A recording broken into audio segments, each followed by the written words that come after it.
Viva Nossa Senhora, Mãe de Deus! Padre Marcelo, pároco e reitor do santuário, Padre Danilo, querido povo de Deus, louvado seja Nosso Senhor Jesus Cristo! Para sempre seja louvado. Que alegria poder estar aqui com todos vocês hoje, com a Rede Vida, que está espalhando a nossa missa por todo o Brasil e até no mundo, e cada um de vocês que é muito importante para nós neste santuário. Nós damos continuidade à leitura do Evangelho de Marcos. Quem lembra qual foi a pergunta? Olha, já passaram-se meses, né? Qual foi a pergunta que Marcos tem presente quando escreveu o Evangelho? Qual foi a pergunta que ele teve bem na frente, antes de escrever o Evangelho? Nossa, olha, vocês prestaram muita atenção, né? Parabéns para vocês. Quem é Jesus? Quando Marcos escreve o Evangelho, ele tem esta preocupação de mostrar para os leitores e aqueles que virão depois quem era Jesus. Tanto é que em alguns momentos Jesus fala para os apóstolos: não diga nada para ninguém, não digam quem sou eu. Se chama de segredo messiânico, isto é, só na parte final do Evangelho, Marcos vai dizer quem era Jesus. E não é ele que vai falar, ele colocará a resposta na boca de um ateu, na boca do centurião romano, que só aos pés da cruz vai falar quem é Jesus. Agora, ao longo do Evangelho, isso vai se desvendar aos poucos, este segredo, né? Para ver quem é que realmente era Jesus. E hoje nós encontramos Jesus num milagre muito conhecido no Evangelho, o milagre de um cego. Mas aqui diria que Marcos, além de focar novamente esta pergunta, quem é Jesus, de fato, vamos ver quem é Jesus, é aquele que cura, é aquele que cura do mal e salva as pessoas do pecado. Esta é a imagem de Jesus que aparece neste Evangelho. Mas agora aqui a preocupação de Marcos é também mostrar quem é o discípulo. Como eu falei antes, no começo da missa, esse cego seguiu Jesus que escutamos na leitura do Evangelho de hoje. E o cego, depois de ter sido curado, seguiu Jesus. Portanto, este cego se tornou um discípulo. Aquele que seguiu Jesus, aquele que quis aprender com Jesus como é a vida cristã. Quem é normalmente que segue Jesus? Quem são os discípulos de Jesus? E aqui a gente vê que Marcos dá outro tom, outra tonalidade a este milagre. Quem segue Jesus? Eu vou responder: quem é batizado. Quem é batizado aqui dentro, diga eu. Olha, eu vou fazer mais uma pergunta, viu? Quem lembra da data do seu batismo, diga eu. Não pode mentir para o bispo. Não pode mentir para o bispo. Que bom que vocês lembram. Calma, ei, chega de fofocas aqui. Até eu fui atrás da data do meu batismo que eu não sabia. Meu Senhor. Eu tive que ir lá na Itália, né, porque eu nasci numa paróquia, mas depois eu me transferi para uma outra paróquia. Mas eu tive que ir lá na paróquia, quando entrei no seminário, para demonstrar que era batizado, porque só quem é batizado pode ser ordenado padre, e todo o resto dos sacramentos. Eu descobri. Eu nasci no dia 18 de setembro, e o dia 27 de setembro fui batizado. Então, Por que é uma data importante a ser lembrada? Porque nós entramos a fazer parte da igreja. Nós entramos a fazer parte dos filhos de Deus. Na primeira leitura, nós escutamos isso do profeta Isaías. Nós estamos na segunda parte do livro do profeta Isaías, quando já o povo devia voltar do exílio, onde ele foi jogado.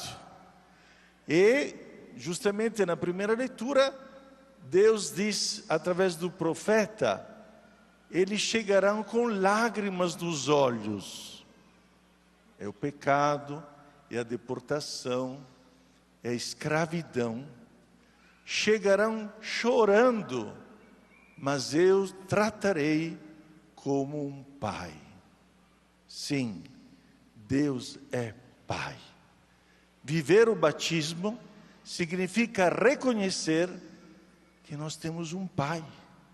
E nós somos todos filhos dele, filhos e filhas de Deus. Nós pertencemos a este pai. Isso vem confirmado na segunda leitura, quando na carta aos Hebreus, Jesus afirma que ele é filho como nós todos somos filhos, mas é filho no Pai, do Pai e no Pai. Quando Jesus justamente escutou aquela voz: tu és meu filho, hoje eu te gerei. Olha que frase linda. Tu és meu filho. Nós descobrimos nessas duas primeiras leituras toda a paternidade de um Deus que nos acolhe, que nos recebe, nos acolhe, que enxuga as nossas lágrimas, primeira leitura, que nos salva dos nossos pecados, segunda leitura. É um Pai de misericórdia, podemos dizer assim. Que tristeza. Hoje eu li uma notícia que me deixou triste, padre. Lá na Bélgica, o Papa foi enfrentado. Olha, tem gente que tem coragem de enfrentar o Papa, viu? Foi enfrentado porque você sabe como pensa a igreja. A igreja pode estar contra a vida? Hein? E lá ele foi claro, dizendo que todos aqueles que atentam à vida são assassinos. Olha, palavras fortíssimas o Papa teve, fortíssimas. Só por causa disso, eu li hoje a notícia, só porque o Papa se declarou a favor da vida, que deveria ser de qualquer um, seja que seja católico, seja que não seja católico, mas o dom da vida é um dom tão precioso. 500 pessoas da Bélgica renunciaram ao próprio batismo. Que absurdo! O batismo é um dom tão grande. O batismo é um presente de Deus.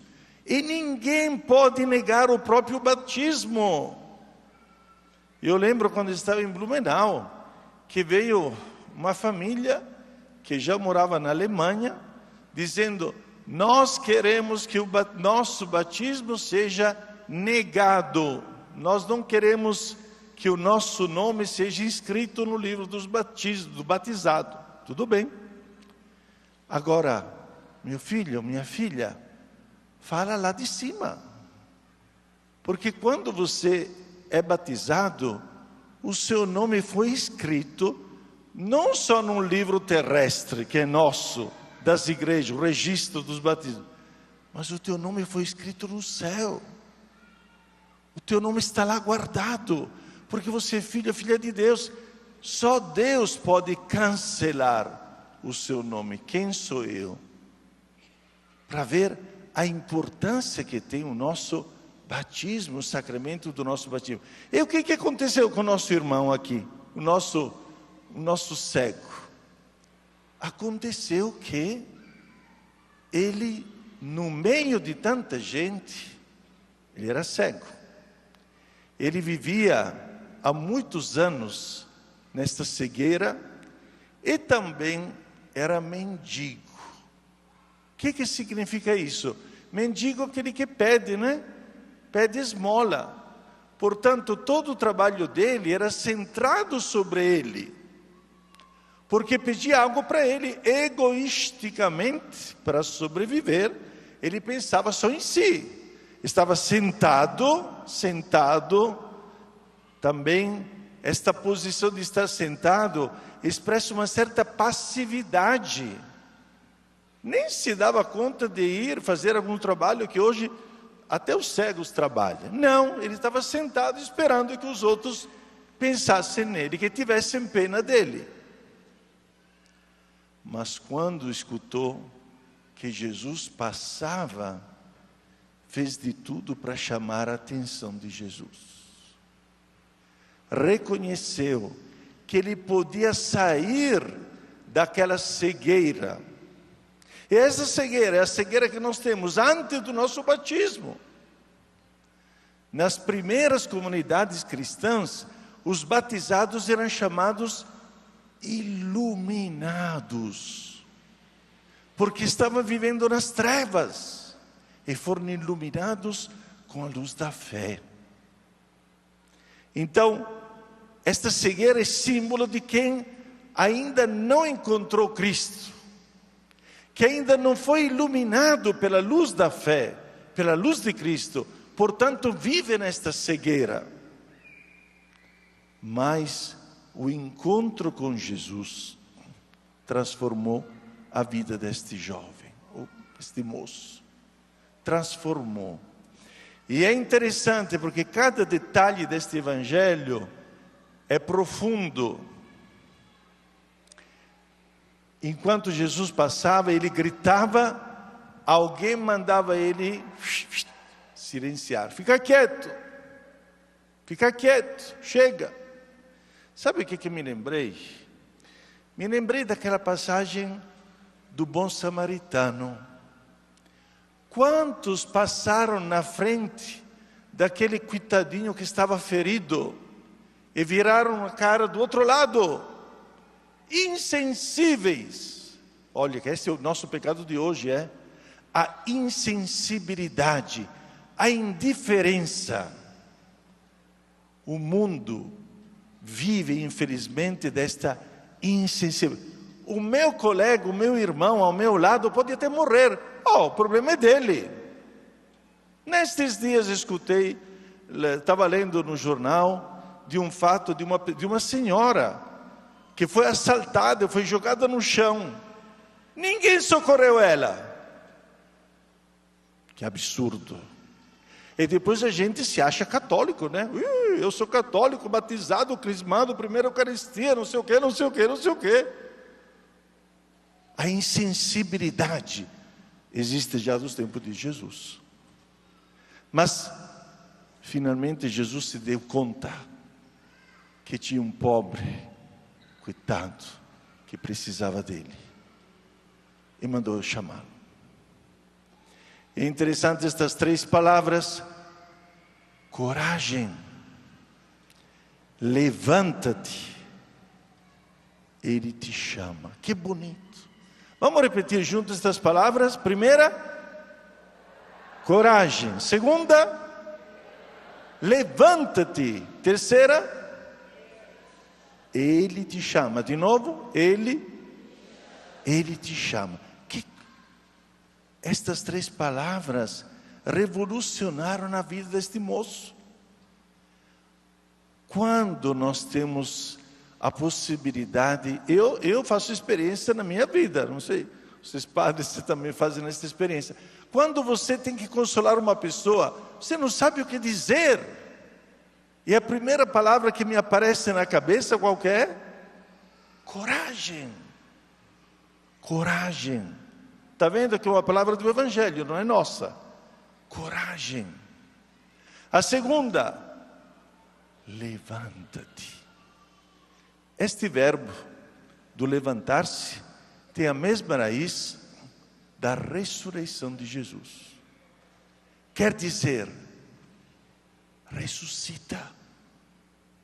está na hora de viver de novo. Jesus veio para te dar uma vida nova. Ressuscita, levanta-te. Ele te chama, que bonito.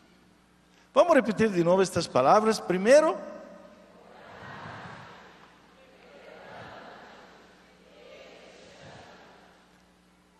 guardem estas palavras quando encontrarem pessoas como o cego de hoje, desanimado, jogado, sem esperança. Lembre-se destas 3 palavras.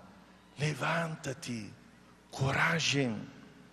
Deus te chama para viver, não para morrer. Deus te chama para viver. E aí acontece um milagre que nós conhecemos. Mas uma coisa interessante.